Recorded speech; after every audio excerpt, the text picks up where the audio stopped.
Krishna prayer house మరియు centre సంఘముల తరపున నీతి సూర్యుడైన యేసుక్రీస్తు నామంలో మీ అందరికీ నా శుభములు.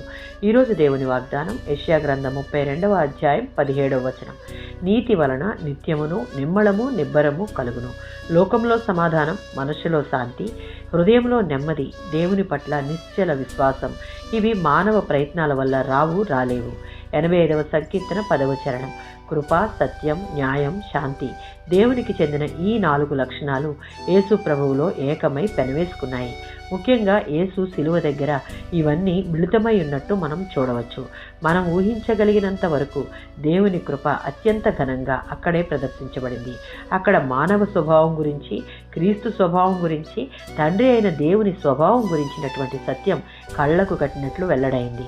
అక్కడ మనుషుల పాపాలను శిక్షించవలసిన దేవుని న్యాయం నెరవేరింది.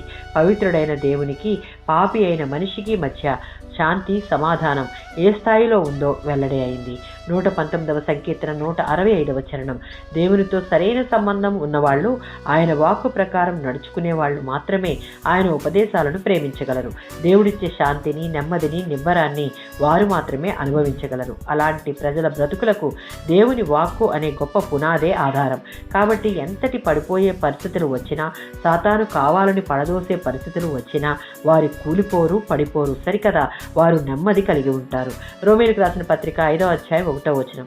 దేవుడు సిలువలో చిందించిన రక్తం ద్వారా పొందుకున్న పాప క్షమాపణ ద్వారా మనలను నిర్దోషులుగా ఎంచుతాడు. కనుక ఆయనకు మనకు మధ్య సమాధానం ఉంది. అంటే దేవునికి, నీతిమంతుడైన క్రీస్తులో నమ్మకం పెట్టుకున్న వారికి మధ్య సఖ్యత అన్నమాట.